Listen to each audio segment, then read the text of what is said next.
Hello everyone. आप सब कैसे हैं और उम्मीद करते हैं आप सब अच्छे होंगे। आज मैं आपके लिए लेके आई हूँ बची हुई इलास्टिक और बचे हुए फैब्रिक से बैंगल या फिर आप इसे एंकलेट भी बोल सकते हैं। बहुत सारे लोग इसे स्क्रंचीज़ भी बोलते हैं। तो आप क्या बोलते हैं मुझे कमेंट करके ज़रूर बताइएगा। तो चलिए मैं इसको कैसे बनाई हूँ, कैसे रेडी की हूँ, तो चलिए स्टार्ट करते हैं वीडियो। तो इसके लिए मैंने लिया है फैब्रिक, ये बची हुई इलास्टिक और मेजरमेंट के लिए इंची टेप और ये सारी चीज़ें मैंने ली हुई हैं। तो सबसे पहले मैं आपको इसकी लेंथ और विड्थ बता देती हूँ। तो इलास्टिक जो मेरी है यहाँ से इस तरह से है 1 इंच विड्थ में और फैब्रिक मेरा 3.5 में है और लेंथ में इसका जो है 14.5 इंच लेंथ है फैब्रिक का।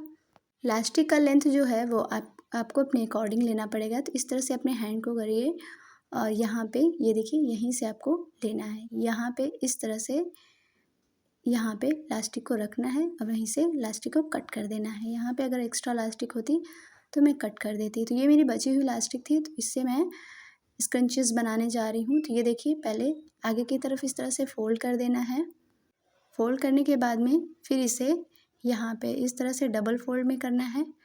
डबल फ़ोल्ड करने के बाद में यहाँ से अपनी इलास्टिक को लेना है और अच्छे से बिल्कुल साइड पे सेट करते हुए बिल्कुल किनारे किनारे ही आपको पेन से निशान लगा लेने हैं।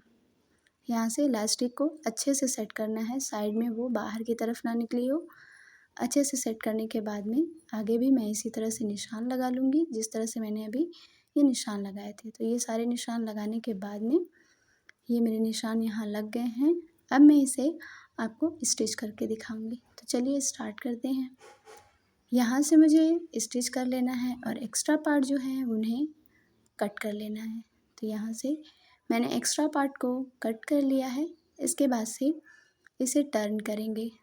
तो यहाँ से ये देखिए सुई और धागे की हेल्प से मैं इसे पाइपिंग की तरह, जैसे मैं पाइपिंग को पलटती हूँ वैसे ही इसे अच्छे से टर्न कर लेना है।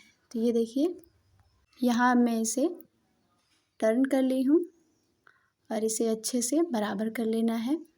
तो लाइट तो थी नहीं तो मैंने आयरन नहीं किया। यहाँ से ये देखिए मैं बॉबिन की हेल्प से इसे अच्छे से रब कर दे रही हूँ ताकि ये अच्छे से इसकी क्रिच बैठ जाए, सिलाइयाँ जो हैं वो बैठ जाएँ। तो यहाँ पे मैंने इसे बराबर कर लिया है।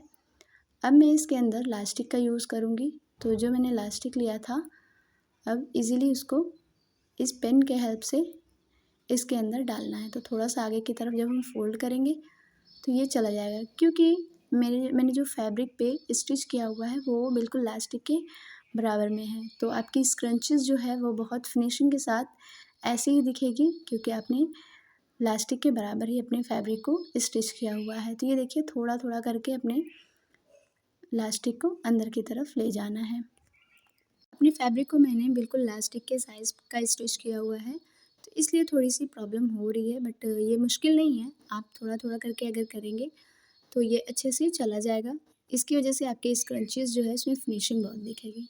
तो बैक साइड में मेरी इलास्टिक जो है वो अंदर की तरफ चली गई है और यहाँ से मैंने इसे बाहर करके पहले स्टिच कर लेना है, वरना फिर ये चली जाएगी तो बड़ी प्रॉब्लम हो जाएगी, फिर से मुझे डालना पड़ेगा। तो ये देखिए थोड़ा थोड़ा करके अच्छे से इस इलास्टिक को वन साइड तो मैंने अच्छे से पिन कर दिया है और वन साइड को भी इस तरह से निकाल के पिन कर लेना है। अब जो सिलाइयाँ मेरी हैं, जो मैंने फैब्रिक को जोड़ा हुआ है सेंटर से, उसको बिल्कुल सेंटर में रख लेना है और इलास्टिक को इस तरह से बाहर की तरफ दोनों साइडों में खींच लेना है। खींचते हुए अपने स्क्रंचीज़ को ऐसे खींचे तो देखिए ये अभी से ही कितना खूबसूरत दिख रहा है। अब जो मैंने इलास्टिक बाहर निकाली है ये देखिए एक दूसरे के ऊपर इस तरह से रखना है और हाफ इंच इस तरह से देखिए हाफ इंच ही इसको ऊपर रखते हुए स्टिच कर लेना है। अगर आप हाथ से स्टिच करना चाहें तो आप हाथ से कर सकते हैं। तो मैं यहाँ पे मशीन का यूज़ करूँगी। तो ये देखिए मैं निशान लगा ले रही हूँ हाफ इंच पे और अपनी इलास्टिक को डबल कर दूँगी और यहाँ पे इसे स्टिच कर दूँगी। तो पहले मैं स्टिच स्टार्ट करती हूँ इस पर।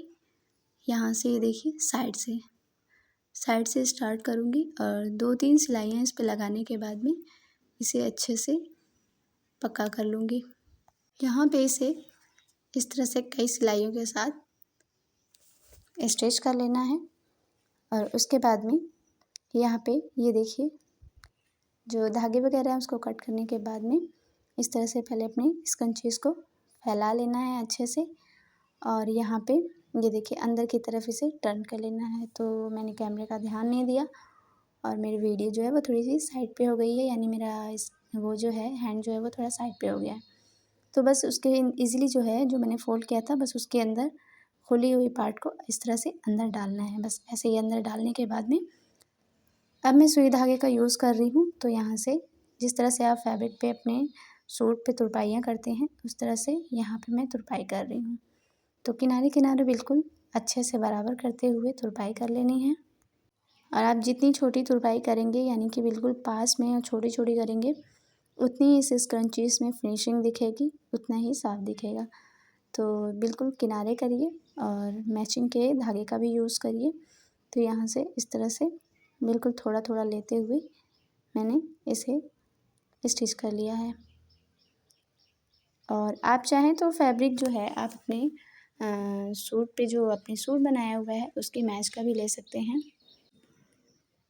जितना टाइट कपड़ा होगा आपका स्क्रंचीज़ के लिए, स्क्रंचीज़ जो है वो आपकी इलास्टिक वाली जो स्क्रंचीज़ होती है वो आपकी और भी खूबसूरत दिखेगी। तो ये देखिए मैं अब अंदर की तरफ इस तरह से तुरपाई कर ले रही हूँ। तो यहाँ से मेरी जो तुरपाई है यानी कि सिलाई जो है वो कंप्लीट हो चुकी है और मेरा स्क्रंचीज़ जो है वो यहाँ पे फाइनली रेडी हो चुका है। तो इस तरह से अपनी फैब्रिक को खींच लीजिए अच्छे से और इसे अच्छे से इस तरह से प्रेस कर लीजिए। तो ये देखिए यहाँ पे ये रेडी है। मुझे कमेंट करके ज़रूर बताइएगा कि मेरी ये वीडियो आपको कैसी लगी और नेक्स्ट वीडियो आपको किस टॉपिक पे चाहिए, मुझे ज़रूर कमेंट करिएगा। चलिए फिर मिलते हैं किसी नेक्स्ट वीडियो में, तब तक के लिए अल्लाह हाफ़िज़।